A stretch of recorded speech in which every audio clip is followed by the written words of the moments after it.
Welcome to my channel. So let's start the topic. जो topic है वो है प्लेन, और 11.6 प्लेन में हम लोग आज पढ़ेंगे कुछ यूनिक प्लेन्स के बारे में, किस तरीके से उसको डिफाइन करना है प्लेन को, और उन डिफाइंड प्लेन्स के इक्वेशंस को कैसे फाइंड आउट करेंगे उनको पढ़ेंगे। लेकिन आज जो तीन तरह से डिफाइंड जो प्लेन है आपकी यूनिकली, उसमें से फर्स्ट वाले को मतलब नॉर्मल फॉर्म के बारे में चर्चा करेंगे कि कैसे उसके वेक्टर फॉर्म को निकाला जाता है और कार्टेशियन फॉर्म को। ठीक है, तो we shall find vector and Cartesian equations of the planes. ठीक है, उसके बारे में चर्चा करेंगे। तो आइए पहले देख लेते हैं कि प्लेन को यूनिकली कैसे डिटरमाइंड करते हैं, कैसे उसको समझेंगे कि प्लेन है। ठीक है, तो a plane is uniquely determined if any one of the following is known. पहला क्या होना चाहिए? The normal to the plane and its distance. The normal to the plane and its distance from the origin is given. That is equation of a plane in normal form. ये equation of plane normal form होता है। ये तब है जब origin से, ठीक है, the normal to the plane and its distance from the origin, तो जिसका जो डिस्टेंस ON देखिए स्मॉल d की तरफ है और p एक पॉइंट है जो स्मॉल r वेक्टर है। तो क्या होना चाहिए कि the normal to the plane and its distance from the origin is given.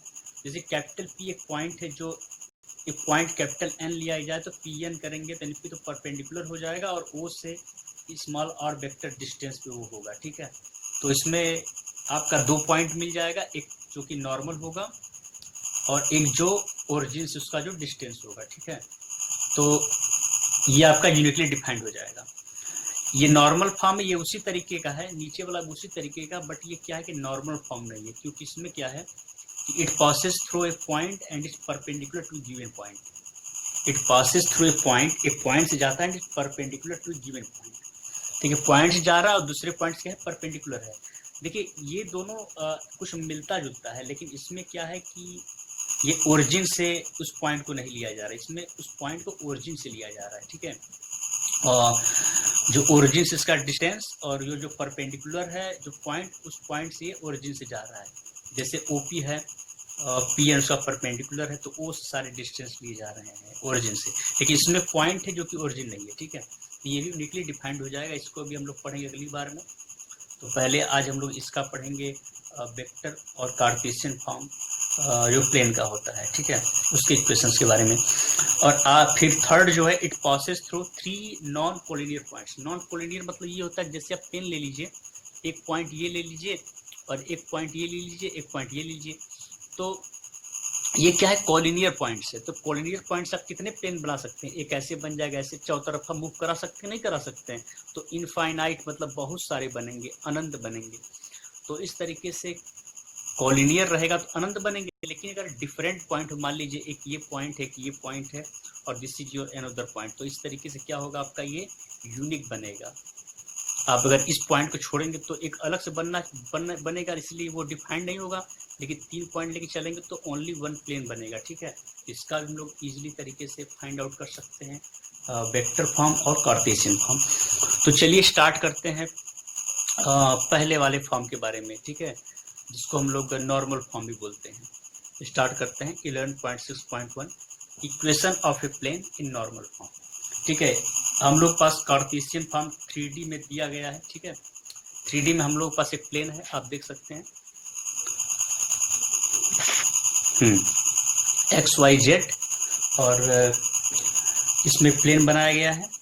तो consider a plane whose perpendicular distance from the origin is D। देखिए एक पॉइंट कैपिटल N है जो कि प्लेन पे है। ठीक है, तो ओरिजिन से लेंगे तो स्मॉल d डिस्टेंस पे है जो कि परपेंडिकुलर भी है। ठीक है, परपेंडिकुलर डिस्टेंस है। इफ ON वेक्टर, ये जो ON वेक्टर है is equal to small d n cap. देखिए n कैप यूनिट वेक्टर है। ठीक है, ON के ये दिशा में, उसके डायरेक्शन में, तो जब इसमें n कैप इंटू मल्टीप्लाई कर देंगे तो ये पूरा वेक्टर हो जाएगा ON वेक्टर। ON डिस्टेंस लेंगे तो सीधे स्मॉल d ही रहेगा। ठीक है, जैसे आप यहाँ पर सिर्फ ON लेते हैं तो क्या होता है, स्मॉल d, तो ओ एन वेक्टर करेंगे तो स्मॉल डी एन कैप को मल्टीप्लाई कर देंगे तो ये वेक्टर बन जाएगा। ठीक है, तो लेट कैपिटल पी, अब देखिए ये जो कैपिटल पी पॉइंट है, let capital P be any point to the plane, ठीक है, is on cap P is on plane, इसको सीधे आप सिंपली लिख दीजिए इज ऑन प्लेन। ठीक है, तो क्या होगा कि देयरफॉर एनपी वेक्टर, यहाँ एनपी वेक्टर भी बन जाएगा, यहाँ से देखेंगे तो एक एनपी वेक्टर, ठीक है, जो कि परपेंडिकुलर है ओ एन के, NP vector perpendicular to O N vector, यही दिखाया जा रहा है यहाँ पे। जब ये इसके परपेंडिकुलर है तो इसका हम लोग प्रोजेक्शन निकाल देते हैं, तो प्रोजेक्शन कैसे निकालेंगे, NP vector dot O N vector, तो इसको हम लोग बोलते हैं क्या, डॉट प्रोडक्ट। तो जब इसका परपेंडिकुलर है एक दूसरे को तो NP mod vector, NP mod vector O N और कॉस 90 डिग्री, तो कॉस 90 करेंगे तो ऑलरेडी वो जीरो हो जाएगा, टोटल क्या हो जाएगा, zero. It is your first equation. ठीक है, अब इसी के बेस पे हम लोग इसके वेक्टर फॉर्म को भी निकाल लेंगे। ठीक है, तो अब बात करते हैं इस वेक्टर आर की। Let small are vector be the position vector. ठीक है, पोजीशन वेक्टर होगा ओरिजिन से of the point capital P. ठीक है, कैपिटल पी का पॉइंट होगा। चलिए इसको और यहाँ थोड़ा सा और आसानी से देख लेते हैं, क्योंकि पलटने से अच्छा है कि आप इजीली इसको देख लीजिए। तो इसमें क्या होगा कि हमें एनपी वेक्टर को अगर निकालना चाहिए, यहाँ पर आप ओ एन वेक्टर तो ऑलरेडी यहाँ से निकाल चुके हैं, अब हमें एनपी वेक्टर चाहिए। तो एनपी वेक्टर को निकालने के लिए आप क्या करेंगे, देखिए एनपी वेक्टर यहाँ से है, इसको आप लिख सकते हैं OP vector minus O N vector. ठीक है, ऐसा लिख सकते हैं। तो ओपी वेक्टर की बात करेंगे तो क्या आएगा, small are vector minus O N vector की बात करेंगे तो स्मॉल डी एन कैप, यहाँ से मिल गया हमको। अब सिंपली देखिए हमें एनपी वेक्टर भी मिल गया और ओ एन वेक्टर भी हम लोग यहाँ से निकाल लिए हैं, तो सीधे NP dot O N vector को यहाँ से कर दीजिए। क्या करेंगे, एनपी वेक्टर डॉट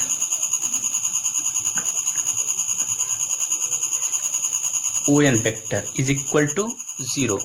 ठीक है, सिंपली हमें इतना करना है और इसमें वैल्यूज को पुट कर दीजिए। तो एनपी वेक्टर को पुट करेंगे तो क्या आ जाएगा, small are vector minus small D N cap, और ओ एन वेक्टर करेंगे तो small D N cap is equal to 0। D आपका कांस्टेंट है, ठीक है, तो उधर कर देंगे तो कोई मतलब नहीं है।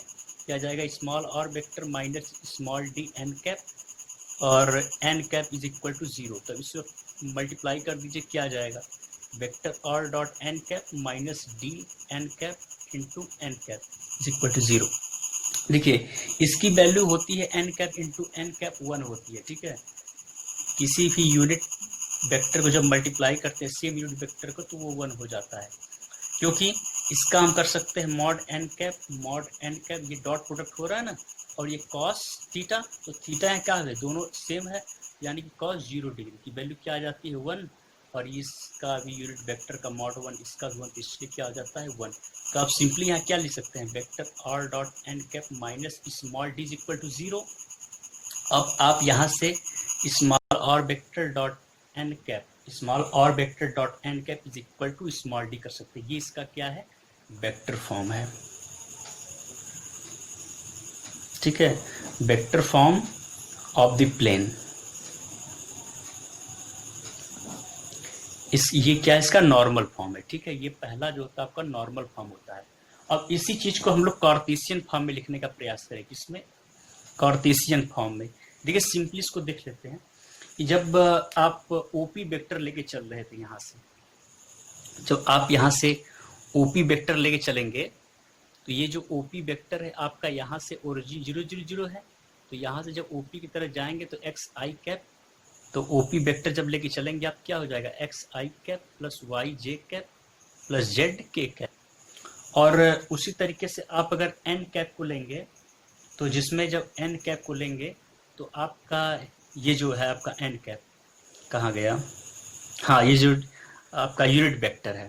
ठीक है, तो उसके जो होते हैं direction cosines small L small M और स्मॉल एन हम ले लेंगे, तो वो एन कैप क्या हो जाएगा, यहाँ से देख लेते हैं। पहले आप ओपी वेक्टर को लिख लीजिए, तो let OP vector be x I cap तो होगा ही, प्लस वाई जे कैप प्लस स्मॉल जेड के कैप। ओके फ्रेंड्स, इसके बाद हम लोग देखते हैं स्मॉल एन कैप को।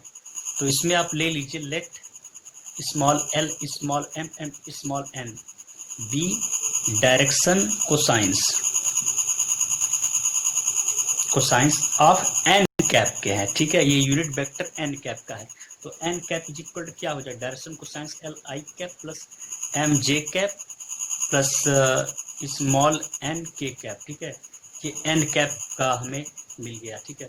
अब सिंपली देख करना कुछ नहीं है आपको। अब स्मॉल आर वेक्टर जो ओपी वेक्टर था वो स्मॉल आर वेक्टर भी था, ठीक है, स्मॉल आर वेक्टर भी है। तो सिंपली आप इस वाले फॉर्मूले में putting this values in vector form, ठीक है, वी हैव चाहे वी गेट। तो small are vector dot N cap is equal to D में पुट करें। स्मॉल आर वेक्टर क्या हो जाएगा, एक्स आई कैप एक्स आई कैप प्लस वाई जे कैप प्लस स्मॉल जेड के कैप, ठीक है। और एन कैप को लेंगे तो ये हो जाएगा स्मॉल एल आई कैप प्लस स्मॉल एम जे कैप प्लस स्मॉल एन के cap is equal to small d. अब देखिए सिंपली जब इसको सॉल्व करेंगे तो देखिए जो आई के साथ जितने भी मल्टीप्लाई होंगे आई जे आई के और जे आई जे के आई, इस तरीके जितने भी होंगे जो उनका क्या हो जाएगा, वो जीरो हो जाएगा, क्योंकि आई का जो मॉड निकालेंगे जे का निकालेंगे 1 ही होगा और कॉस उनके 90 डिग्री बनेगा तो कॉस 90 जीरो होता तो टोटल जीरो हो जाएंगे। लेकिन जो I cap J cap K cap को जैसे ऊपर हम लोग किया था N cap into N cap is equal to 1 था, उसी तरीके से आई कैप वाले और आई कैप वाले जो डॉट करेंगे 1 होगा, जे कैप डॉट जे कैप 1 होगा और के कैप डॉट के कैप 1 होगा। तो यहाँ पर क्या मिलेगा हमें, XL plus small M Y plus small N Z is equal to D small D. इसको आप अच्छे से लिख दीजिए, small L X plus small M Y plus small N Z is equal to D. Here is your Cartesian form, ठीक है। ये आपके प्लेन का कार्टेशियन फॉर्म है इन नॉर्मल फॉर्म, ठीक है, इन नॉर्मल फॉर्म, ठीक है। तो thanks for watching videos and keep supporting us.